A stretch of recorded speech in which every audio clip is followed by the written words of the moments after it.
A'udzubillahiminasyaitonirrajim. Bismillahirrahmanirrahim. Assalamualaikum warahmatullahi wabarakatuh. Kelana Yuda Channel mempersembahkan cerita silat serial Gatra Bumi bab 3 episode yang ke-1. Selamat mendengarkan. Di pagi yang begitu cerah dengan dihiasi langit yang biru, terlihat deretan bukit-bukit yang membujur gagah. Bukit tersebut adalah Bukit Menoreh. Namun keindahan juga diperlihatkan oleh pegunungan yang membentang dari tanah Pacitan hingga tlatah Gunung Kidul yang terkenal dengan nama Pegunungan Sewu. Pada saat itu masih terjadi pergolakan antara Kerajaan Mataram dengan Kadipaten Brangwetan yang belum mau tunduk atas kekuasaannya. Dan tanah Perdikan Menoreh turut membantu Kerajaan Mataram, di mana pengawal-pengawal padukuhan yang terlatih dan beberapa orang yang berkemampuan dalam olah kanuragan telah ikut menyumbangkan tenaganya dalam menegakkan kewibawaan Kerajaan Mataram dengan rajanya Raden Sutobjaya atau Panembahan Senopati. Di tanah Perdikan Menoreh, tepatnya di kediaman Ki Ronggo Agung Sedayu, tinggallah anak muda yang bernama Gatra Bumi bersama dua orang tua yang cukup sepuh. Kedua orang yang sudah sepuh itu adalah Ki Jayaraga serta Ki Waskita. Pada saat itu Gatra Bumi menyelesaikan beberapa lagu untuk melengkapi ilmu yang diturunkan oleh Ki Jayaraga. Ia pun telah keluar dari sanggalnya untuk membersihkan diri dengan mandi keramas dengan air arang batang padi. Untuk tidak mengagetkan perutnya, ia pun harus makan nasi yang agak halus serta minuman wedang serai dicampur dengan gula kelapa. Sekarang Gatra Bumi bukan lagi anak remaja yang suka memasang peliritan di sungai seperti dahulu lagi, tetapi ia sudah menjadi pemuda yang tubuhnya agak tinggi dan berbadan kekar dengan sorot matanya yang tajam. Pada hari berikutnya, Gatra Bumi pun dengan rajin melatih beberapa ilmu kanuragan yang pernah dipelajari dari Gagah Putih maupun Ki Jayaraga. Bahkan Ki Agung Sedayu telah menurunkan pula ilmu campuknya kepada Gatra Bumi. Dengan kemampuannya untuk mengingat-ingat apa yang ia pernah pelajarinya, tidak disangka-sangka Gatra Bumi mampu menyelaraskan beberapa ilmu kanuragan yang dapat sejiwa dengan tubuhnya. Ia pun berpendapat pula bahwasanya bila seseorang mampu menguasai sebuah ilmu kanuragan berupa ilmu nafas, maka ilmu tata gerak tubuh akan lebih mudah menyelesaikannya. Di samping itu, harus selalu mengingat serta memasrahkan diri pada Sang Maha Penciptanya. Demikianlah pada suatu saat ketika ia sedang bertirakat di dalam sanggar yang terdapat di samping kediaman Ki Ronggo Agung Sedayu, Gatra Bumi telah menemukan ilmu yang sejenis dan kemudian ia sinkronkan atau diselaraskan ilmu-ilmu tersebut. Dengan demikian, ia pun telah menciptakan sebuah ilmu kanuragan baru yang ia namai Ajian Payudahana. Sementara itu, waktu pun berjalan dengan cepatnya, sehingga tak terasa malam pun telah datang, dan rembulan pun telah memperlihatkan sinarnya yang putih keperak-perakan. Pada waktu itu, pintu butulan di kediaman Ki Ronggo Agung Sedayu terlihat terbuka. Seseorang telah membukanya, pemuda dengan sorot mata yang tajam. Tidak lama kemudian pemuda itu telah keluar melalui pintu tersebut. Dengan diiringi kakinya yang ringan, pemuda itu berjalan dengan cepat menuju ke salah satu bukit. Ternyata pemuda tersebut Gatra Bumi adanya. Pada saat itu, Gatra Bumi sudah sampai di bawah bukit. Ia pun berhenti sejenak, kemudian mulai mengamati area untuk berlatih yang berada tidak jauh dari tempat ia berdiri. Beberapa gerumbulan-gerumbulan berdukun tidak luput dari pengapatannya, dan beberapa pohon juga ia amati. Kemudian Gatra Bumi dengan mantapnya telah berloncatan menuju ke suatu tempat, dan sampailah ia di tanah yang agak lapang di bawah salah satu bukit yang berada di tanah perbukitan menureh. Lalu ia pun mulai menggerakkan badannya untuk memanaskan otot-ototnya. Setelah dirasakan sudah cukup, Gatra Bumi pun mulai melatih ilmu barunya itu. Dengan gerakan-gerakan yang pelan, kedua sisi tangannya ia tempelkan di kanan kiri perutnya. Lalu kedua telapak tangannya ia geser di bawah ketiak dan digesek turun ke lambungnya. Kemudian ia ketemukan kedua tangan tersebut sedikit di bawah perut dengan posisi mengepak. Dan semua gerakan itu ia barengi dengan tarikan napas pelan, lalu disimpan di perut, kemudian baru dikeluarkan pelan lewat hidung. Gerakan-gerakan Gatra Bumi itu ia lakukan berulang-ulang hingga diteruskan dengan gerakan yang lainnya yang lebih rumit lagi. Setelah melakukan gerakan tertentu, Gatra Bumi pun telah meloncat surut dengan posisi kedua kakinya direnggangkan dan agak sedikit merendah, sedangkan kedua telapak tangannya ia letakkan di samping dada di bawah ketiak menghadap ke depan. Saat kemudian kedua telapak tangannya ia hentakkan, terdengarlah suara angin pukulan yang mantap dan keras keluar dari telapak tangannya, dan selanjutnya ia pun mencari sasaran yang tepat. Terdengar suara ya, ceder. Sebongkah batu kali pun telah berhamburan. Terkenal pukulan ajian payudana dari seorang yang agak tinggi dan berbadan kekar itu. Dengan sorot matanya yang berkilat tajam, pemuda tersebut mengamati hasil dari ilmu barunya. Gatra Bumi pun sedikit menggeh-menggeh atau pernapasnya agak cepat, dikarenakan ia baru mengeluarkan banyak tenaga dalamnya. Dengan demikian ia harus sering berlatih supaya di saat ilmu itu digunakan tidak merasakan seperti sekarang ini. Tidak lama kemudian ia pun duduk bersila untuk mengatur pernapasannya. Setelah selesai dan pernapasannya mulai teratur kembali, Gatra Bumi kemudian berdiri dan tatapan matanya diarahkan ke ufuk timur. Saat itu terlihatlah mentari yang sudah memperlihatkan senyuman hangatnya yang seakan-akan tersenyum kepadanya. Dan saat kemudian Gatra Bumi dengan tangkasnya telah berloncatan di antara batu-batu kali yang licin. Namun dengan kemampuannya dalam mengatur keseimbangan tubuhnya, hal itu bukanlah sesuatu yang sulit baginya.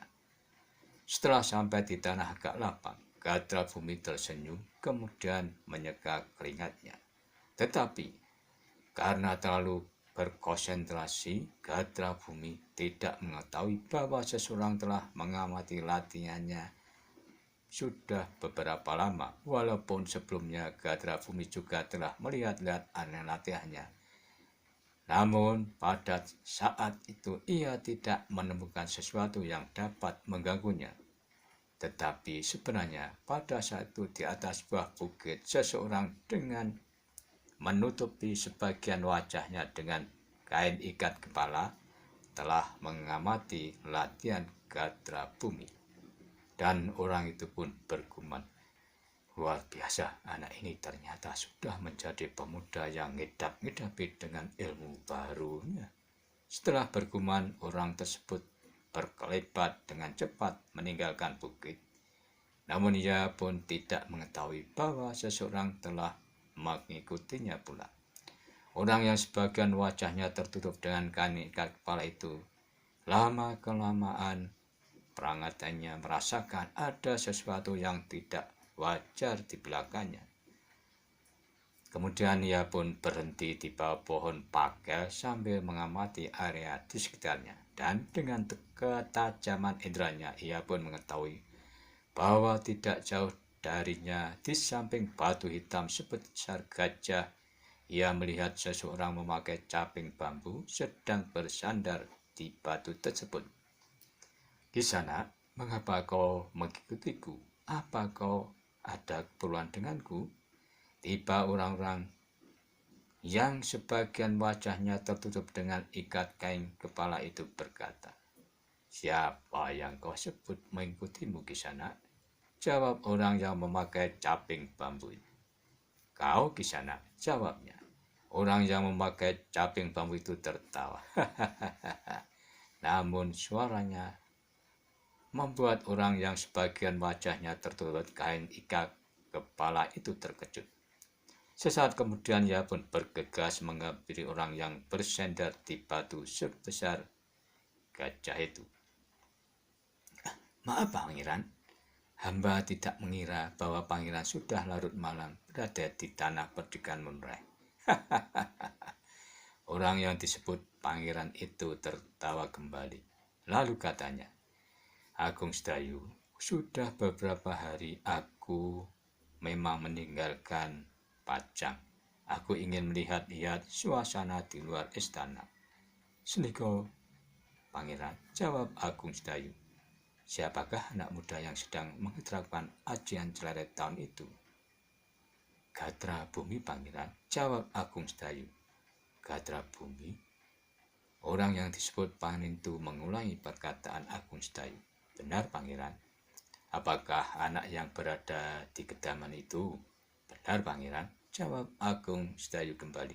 Luar biasa pemuda itu. "Baiklah, Agung Sedayu, aku akan melanjutkan lanaku." "Derekaken, Pangeran." Dan sesaat kemudian orang yang disebut Pangeran oleh Agung Sedayu itu tiba-tiba telah meloncat ke salah satu pohon kelapa yang berada di dekatnya. Dan Pangeran pun sudah berada di atas pelepah daun kelapa.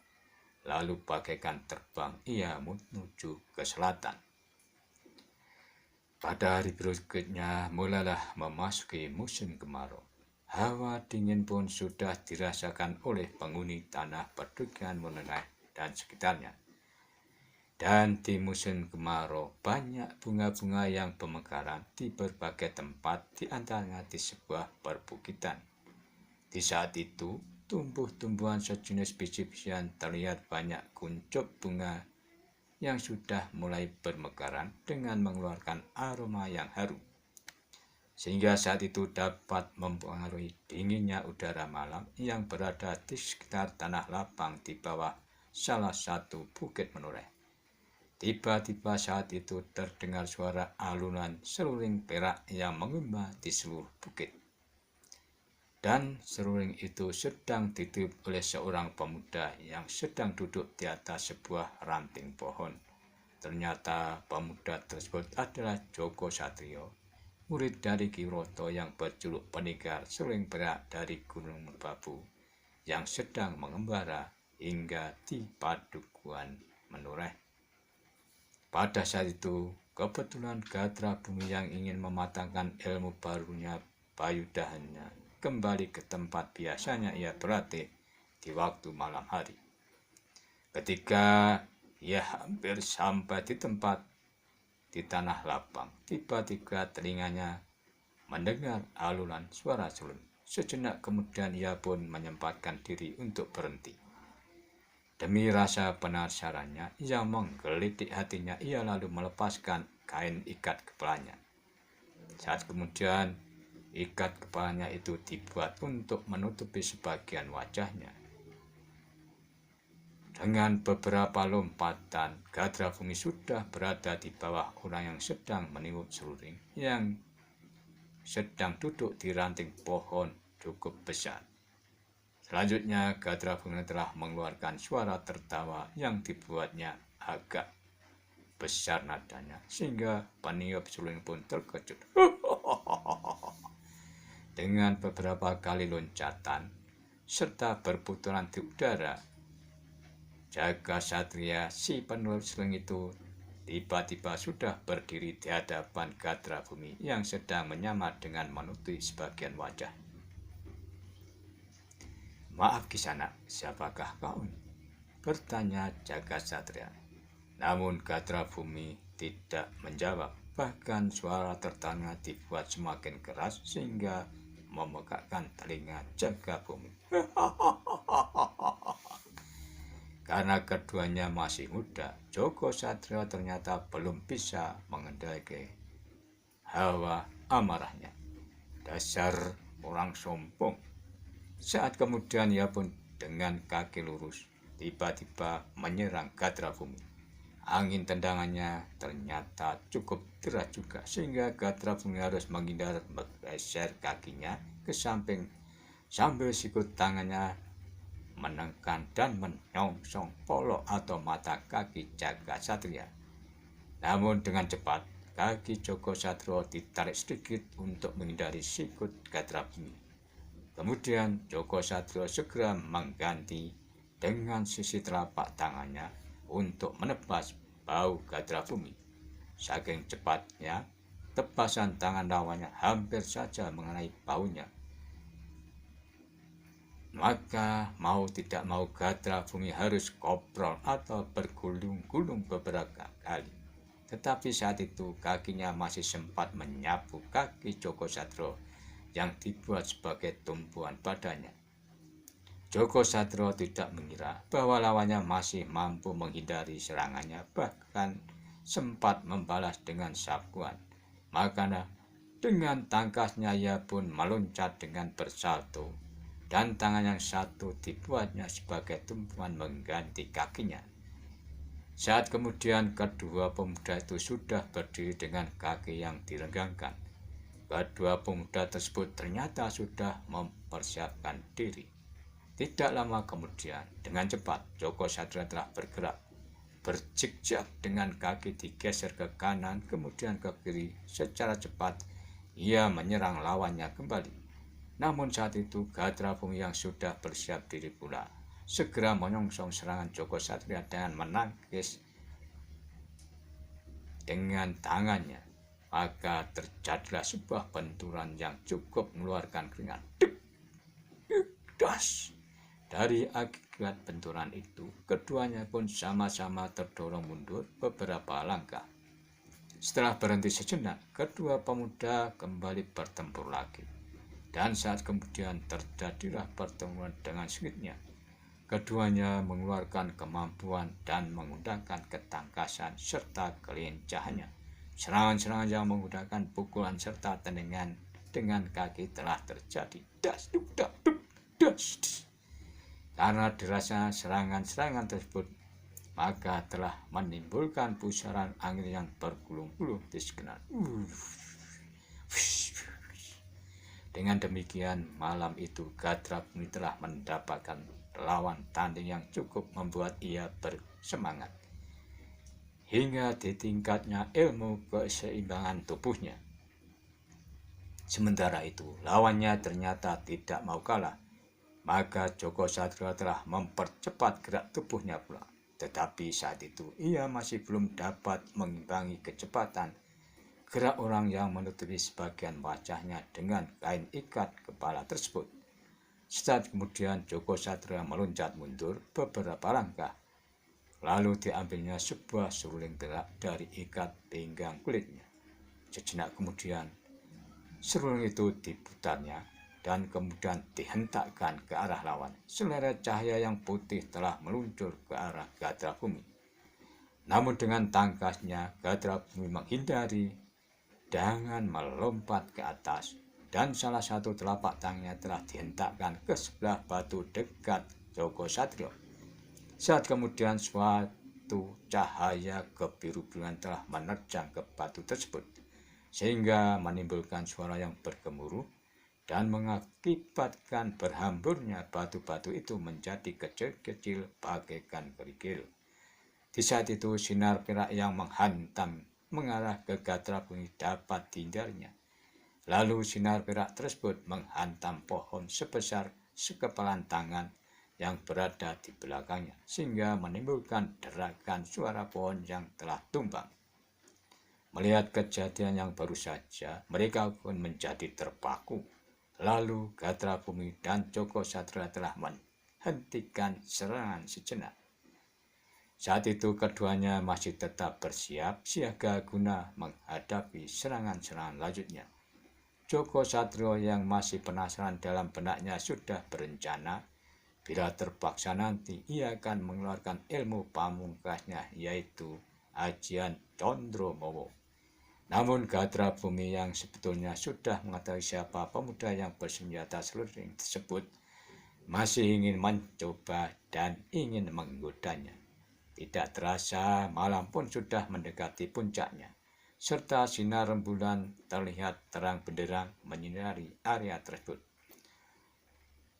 Suara binatang malam pun masih terdengar, seakan-akan saling saut menyahut dan mentertawakan kedua pemuda yang sedang bertempur. Namun kedua pemuda itu tidak mengetahui bahwa di salah satu pohon seorang yang senang meniup seruling juga sedang bertengger di cabang pohon sambil mengawasinya.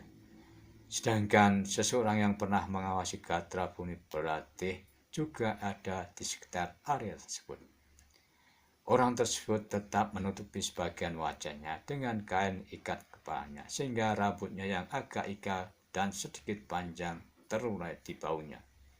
Namun tidak lama kemudian, orang yang bertengger di salah satu pohon itu berkelebat, meninggalkan Gatra Bumi dan Joko Satrio yang sedang berhadapan. Ia menuju ke arah selatan. Namun orang yang menutupi sebagian wajahnya itu pun turut meninggalkan tempat tersebut dan ia pun menuju ke arah selatan juga. Ternyata orang itu mengejar orang yang pertama tadi yang sudah lebih dahulu meninggalkan area di mana kedua pemuda sedang berhadapan tersebut. Sejenak orang yang pertama tadi telah berhenti di salah satu batu yang cukup besar. Lalu ia pun mengeluarkan serulingnya yang terbuat dari bambu. Tidak lama kemudian ia pun telah meniupnya. Dalam tiupan seruling itu, orang tersebut telah menggambarkan tentang isi hatinya, bahwa kekerasan masih terus saja terjadi di mana-mana. Apakah kemampuan yang dimiliki seseorang digunakan untuk membuat keonaran dan menjadikan kekerasan? Dan sampai kapan dunia ini akan tentram? Namun orang itu terkejut. Tiba-tiba saja seseorang yang berdiri tidak jauh darinya, orang tersebut berkata, "Rudita, tidak semua orang berpikiran dan sependapat dengan isi hatimu. Sebab timbulnya sebuah kekerasan itu ada sebabnya. Entah sebab itu disengaja ataupun tidak disengaja." Rudita pun berkata, "Ternyata kau Agung Sedayu, mengapa kau mengikutiku? Biarlah apa yang ada di hatiku seperti ini, jangan kau masuk dalam pikiranmu." "Baiklah Rudita, memang alam pikiran kita berbeda, tetapi kau harus ingat, aku adalah seorang prajurit yang mengemban tugas. Jadi mau tidak mau aku harus menjalankannya, sehingga seandainya terjadi kekerasan dalam pertempuran, sifatnya hanyalah membela diri dan bukannya menyombongkan diri." Setelah itu, Agung Sedayu pun berkelebat meninggalkan tempat tersebut. Namun Rudita masih berada di tempat sambil merenungi kata-kata Agung Setayu. Kemudian Rudita menarik napas dalam-dalam. Dan ia pun berkelebat pula meninggalkan tempat itu, namun berlawanan dengan arah Agung Setayu. Demikianlah episode ke-1 Sri Gatra Bumi bab 3, dan nantikanlah episode selanjutnya.